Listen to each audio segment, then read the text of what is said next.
ঝরেছে ফুল, ঝরে গেছে পাতা সব, কাকলি শুনি আমি সে কি ভুল, তবে কার শুনি কলরব।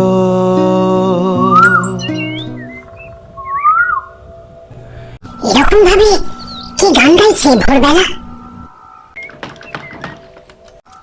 এই বিপিন, বিপিন, দরজাটা খোল রে। আসতে পারি?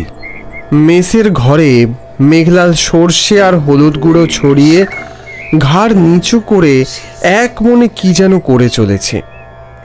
ওর ঠোঁট দুটো শুধু কাঁপছে দেখলাম। আমাদের বন্ধু চন্দ্রগুপ্তর উধাও হয়ে যাওয়ার ঘটনাটা আমরা এখনো মেনে নিতে পারিনি। কাল রাতে চন্দ্রগুপ্ত কেমন অস্বাভাবিক আচরণ করছিল, তারপর ওকে খুঁজে না পাওয়ার ঘটনাটা এখনো এই মেসের কেউ জানে না। না না, কিছু একটা গন্ডগোল আছে। তবে এই মেসে যে প্রেত ঢুকেছে তার সংকেত আমি এখনো পাচ্ছি না রে পিলু। বলছি, আমি কিছু জিনিস তোকে ফর্দ করে লিখে দিলে তুই আনতে পারবি? হ্যাঁ, কেন পারবো না? তবে খুব সাবধান রে পিলু, কাকপক্ষীতেও যেন টের না পায়। তুমি চিন্তা করো না মেঘলাল, কেউ টের পাবে না। আর শোন, কারোর সাথে কথা বলবি না, সোজা যাবি আর নিয়ে আসবি। একটা কাগজে তার পেন দিয়ে ঘষে ঘষে লেখা শুরু করলো। বেশি কিছু নয়, কিছু মোমবাতি, সর্ষের তেল আর কড়ি। কাগজটাকে মুড়িয়ে সন্তর্পণে মেসের ঘর থেকে বেরিয়ে দরজা বেঁধে দিলাম। সিঁড়ি দিয়ে নিচের তলায় নামতে নামতে সিঁড়ির ঘরের কাছে একটা পুরনো দিনের প্রকাণ্ড পিয়ানো চোখে পড়ল। মেহগনি কাঠের ফ্রেমে বাঁধানো পিয়ানোটা কার? এই মেসে তো এরকম কিছু আগে চোখে পড়েনি। কি পিলু বাবু, কোথায় যাওয়া হচ্ছে? হন্তদন্ত হয়ে 2-5 পা নামতেই কে যেন আমায় পিছু ডাকলো। পিছনে ফিরে চমকে উঠলাম। আরে, এই যে বিখ্যাত গায়ক রাহুল দত্ত। আরে, ইনি এখানে কি করছেন? কি ভাবছো তো তোমার নাম জানলাম কি করে? আসবার সময় ম্যানেজার বাবুই রুমের সকলের সাথে পরিচয় করে দিলেন। দেখলাম তুমি আনমনে হেঁটে হেঁটে সিঁড়ি দিয়ে নামছো, তাই আমায় খেয়াল করনি। আমি তোমাদের নতুন রুমমেট। ওহো, এই যে আমাদের সৌভাগ্য। তুমি ভিতরে যাও না, সামনেই আমাদের 103 নম্বর ঘর। কি ব্যাপার, কার সাথে কথা বলছিস পিলু? মেঘলালের দৃষ্টি চঞ্চল হয়ে উঠল। ওর চোখে যেন একটা রহস্য ঘনীভূত হয়েছে। না মানে, উনি আমাদের নতুন রুমমেট, তাই আমাদের ঘরটা দেখিয়ে দিচ্ছিলাম। তোকে বলেছি না কারোর সাথে কথা না বলতে। যা শিগগির। আপনি আসুন, তবে ঘরে ঢোকার আগে হাত পাটা ধুয়ে এলে ভালো হয়।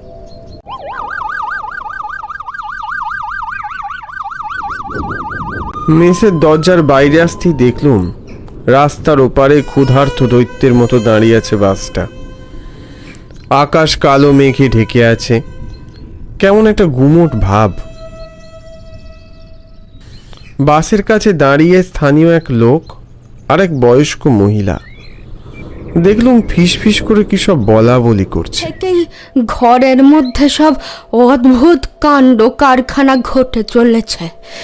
জানলার কাঁচ ভাঙা, দরজার আগল ভাঙা, অথচ আমরা এ বাড়িতে এতদিন আছি, এরকম কখনো আগে দেখিনি। আমি কিছু না বলি ওখান থেকে প্রস্থান করলাম।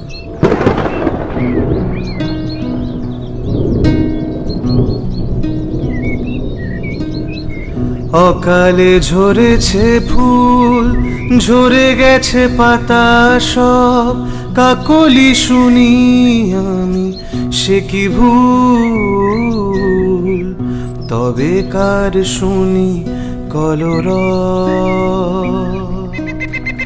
কার শুনি বাঁশরি, জেগে থাকি দিবারাতি ক্লান্ত, সইতে কি পারি কখনো যদি ওরা চিন্ত, কখনো যদি ওরা চিনত, কখনো যদি ওরা চিনত।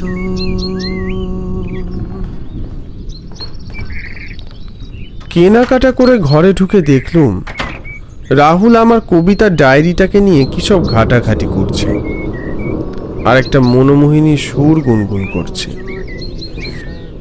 আহা, কি অপূর্ব গলা! যতবার শুনি ততবার অপূর্ব শোনায়। ও চুপ করে মাথা নিচু করে রইল, তারপর বলল, সে তো আমি জানি, কিন্তু সবাই তা বুঝলো কই? মানে সবাই তো আর গানের ভেতরে লুকিয়ে থাকা অনুভূতি, যন্ত্রণাটা বুঝতে পারে না। ছাড়ো, আমি আমার নতুন অ্যালবামের জন্য গান খুঁজছিলাম, তোমার কবিতা পড়ে মনে হলো আমি আমার নতুন গান পেয়ে গেছি। সত্যি আমার লেখা দিয়ে গান হবে? এই পিলু, তুই এখানে? মেঘলাল ঘরে ঢুকে চারপাশে চোখ বুলিয়ে গম্ভীর স্বরে বলল, আমি তোকে যা যা আনতে বলেছিলাম সব তুই এনেছিস তো? হ্যাঁ, এই যে এই ব্যাগে সব কিছু আছে, দেখে নাও। মেঘলাল ব্যাগ হাতড়ে একবার সব মিলিয়ে দেখলো, তারপর মুখ তুলে অদ্ভুত চোখে রাহুলের দিকে কিছুক্ষণ তাকিয়ে রইল। মেঘলাল ডান হাতের তর্জনী সর্ষের তেলে ডুবিয়ে নিজের কপালে তিলক কাটতে কাটতে কি সব দুর্বোধ্য মন্ত্রোচ্চারণ করলো। রাহুলকে দেখলাম মেঘলালের এরূপ ক্রিয়াকলাপ দেখে খানিকটা অস্বস্তি অনুভব করছিল, তারপর হাঁসফাঁস করতে করতে ঘর ছেড়ে বেরিয়ে গেল। মেঘলালের কপালে বিন্দু বিন্দু ঘাম জমেছে। কি হলো মেঘলাল, তোমাকে এরকম বিপর্যস্ত দেখাচ্ছে কেন? আমি চন্দ্রগুপ্তকে এই মেশেরই চিলেকোটার ঘরে দেখেছি। তারপর কি হলো? তারপর পলকেই ও কোথাও একটা উধাও হয়ে গেল।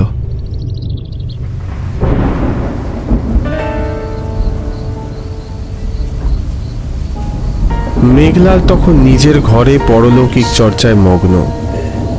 সামনে ছড়িয়ে সর্ষে কড়ি আর কয়েকটি কাঁপতে থাকা মোমবাতি। উদ্দেশ্য একটাই, চন্দ্রগুপ্তকে ফিরিয়ে আনা। ও কিসের শব্দ পিলু? জানি নে, আমার মনে হচ্ছে শব্দটা আসছে চিলেকোঠা থেকে। আমি তোকে বলেছিলাম না ওই চিলেকোটার ঘরে কিছু একটা আছে? চল তো আমার সঙ্গে। না না, কি বলছো? এত রাতে ওখানে? না না না, আমি যাব না, আমার ভয় করছে। ভয়ের কি আছে? আমি আছি তো, কিচ্ছু হবে না, চল। কোনো মতে একটা লণ্ঠন হাতে নিয়ে আমি সিঁড়ির কাছে আলো ফেলে খুব সন্তর্পণে উঠতে শুরু করলাম। সিঁড়িটা এতটাই অন্ধকার যে লণ্ঠনের ক্ষীণ আলোয় দুটো ধাপের বেশি দেখাই যাচ্ছিল না। স্যাঁতস্যাঁতে দেওয়াল থেকে কেমন একটা পুরনো সোঁদা গন্ধ আসছিল। কয়েক পা উঠতেই পিয়ানোর নোট ভেসে আসার শব্দ পেলাম। এত রাতে কে পিয়ানো বাজাচ্ছে? আরে এ মেশে পিয়ানো এলো কোথা থেকে? সকালে আমি পিয়ানোটা দেখেছিলাম সিঁড়ির ঘরের কাছে, তোমায় বলা হয়নি। সে কি, তুই আমায় তখন বলিসনি কেন? না মানে আমি ভাবলাম বুঝি। চুপ কর এখন, শিগগিরই চল ওপরে। পিয়ানোর সুরটা এবার আরো স্পষ্ট হয়ে উঠল, অথচ সুরের মধ্যে এমন এক বিষণ্ণতা ছিল, মনে হচ্ছিল কেউ বহুদিনের জমে থাকা কষ্ট নিয়ে একা একা বাজিয়ে চলেছে। বাইরে বিদ্যুৎ চমকালো। এক মুহূর্তের জন্য পুরো চিলেকোঠার সিঁড়িটা সাদা আলোয় ভেসে উঠল, আর সেই আলোতেই মনে হলো সিঁড়ির একেবারে ওপরে কেউ দাঁড়িয়ে আছে, কিন্তু পর মুহূর্তে কাউকে দেখতে পেলাম না। মেঘলাল নিচু গলায় বললে, আমার পিছনেই থাকিস, একদম এদিক ওদিক করবি না। আমরা আরো কয়েক ধাপ উঠলাম। ঘরের জানালার পাল্লাটা হাওয়ার দাপটে খুলে গিয়েছিল বোধহয়। মেঘলাল সভয়ে উঁকি দিল ঘরের ভিতরে, আর স্তম্ভিত হয়ে গেল। ফিস ফিস করে বলল, পিলু, একবার এদিকে আয় তো। আমি ভয়ঙ্কর কিছু আন্দাজ করেই মেঘলালের পাশ দিয়ে উঁকি দিলাম ঘরের ভিতর। ঘরটা অন্ধকার, পরিত্যক্ত আসবাবপত্র আর মাকড়সার জাল দখল করেছে ঘরটাকে। সামনে সেই পিয়ানোটা, মেহগনি কাঠের ফ্রেমে বাঁধানো, বিদ্যুতের আলোয় দেখা যাচ্ছে ঘরের ভিতরে একটা ইজি চেয়ার সশব্দে দুলছে। চেয়ারের ভিতরে বসে আছে একটা কালো ছায়া। কেউ মেঘলাল? চুপ কর, ভুলেও কোনো শব্দ করিস না। আমাদের শব্দ পেয়ে এই চেয়ারে বসা অবয়বটা ধীরে ধীরে ঘাড় ফিরিয়ে তাকালো আমাদের দিকে। অবয়বের দেহ স্থির, মুন্ডুটা ধীরে ধীরে ঘুরে তাকালো। ভয় আমাদের হাত পা অবশ হয়ে গেল। দেখলাম অবিকল রাহুলের মুখ, কিন্তু এ কোন রাহুলকে দেখছি আমি? মুখটা অস্বাভাবিক ফ্যাকাশে, যেন ওর শরীর থেকে কেউ প্রাণবায়ু শুষে নিয়েছে। রাহুলের ওই বিভৎস দৃষ্টি, চোখের কোটর দুটো গভীর কালো, কাঁচের মতো স্থির হয়ে আমাদের দিকে তাকিয়ে আছে। দেখতে পেলাম দুখানা চোষক দাঁত বেরিয়ে এসছে, যেমন আগের রাতে আমি চন্দ্রগুপ্তকে দেখেছিলাম। তো রাহুল! আমি ভয়ে মেঘলালের হাত আঁকড়ে ধরলাম। মেঘলাল একটু ঘাবড়ে না গিয়ে প্রশ্ন করলো, কে তুমি? কি করছো এখানে? ও কোনো উত্তর না দিয়ে দুহাতে মুখ ঢেকে কাঁদতে শুরু করলো। বিকট এক সম্মিলিত স্বরে কান্নার শব্দ। মূর্ছনা প্রতিফলিত হতে লাগলো চিলেকোঠার পুরনো দেওয়ালের গায়ে। আমার প্রতিভার মর্ম কেউ বুঝলো না। ওরা সব বেঈমান, আমাকে প্রতারিত করেছে।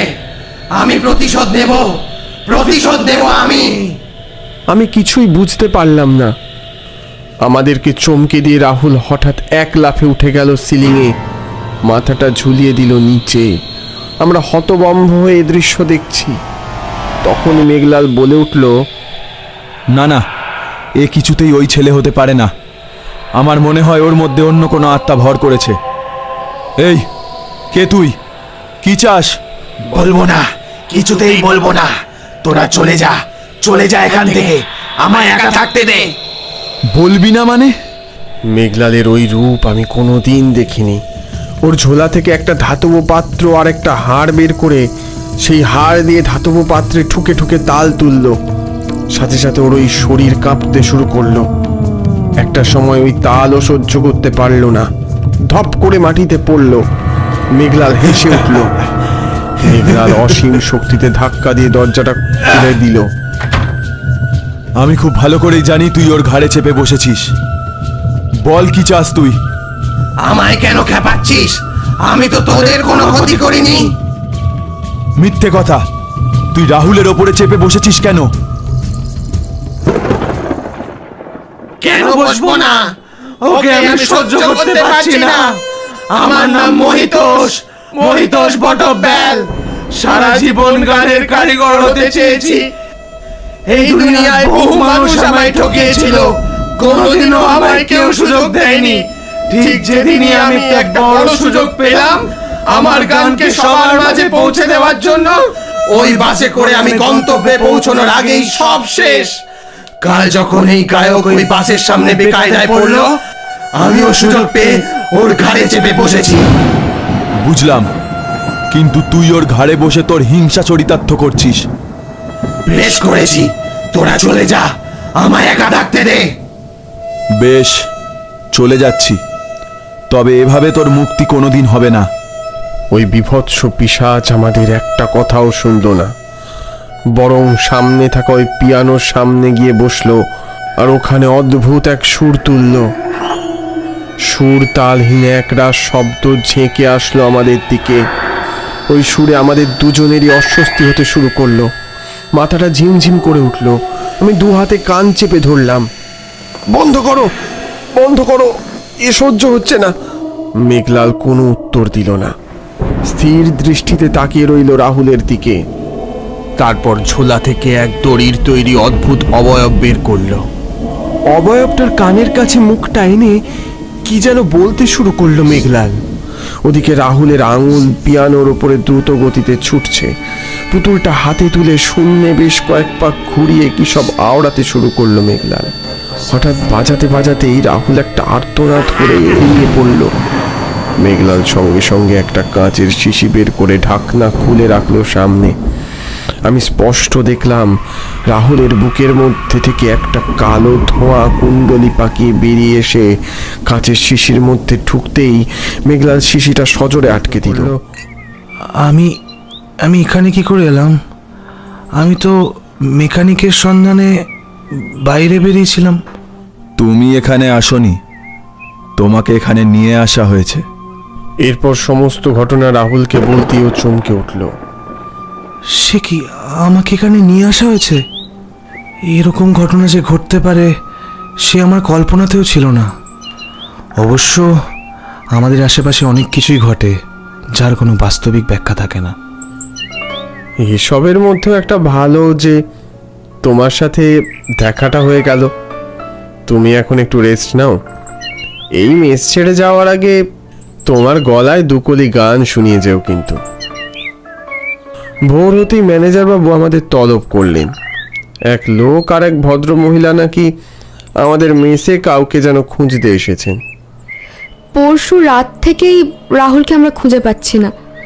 একটা শো করতে যাওয়ার পথে ঝড় বৃষ্টির মাঝে ওর গাড়িটা এই মেসের সামনেই খারাপ হয়ে গিয়েছিল। তারপর গাড়ি থেকে নামার পরেই ওকে আর খুঁজে পাওয়া যাচ্ছে না। ওর মোবাইলের জিপিএসটা এই মেসেই শো করছে। ও আমাদের ঘরেই নিরাপদে আছে, আমি ডেকে দিচ্ছি। এরপর সব কিছু মিটে গেলে ঘরে ঢুকে আর এক কাণ্ড দেখলুম। ঘরের মধ্যে চন্দ্রগুপ্ত আগে থেকেই ওর বিছানায় বসে আছে।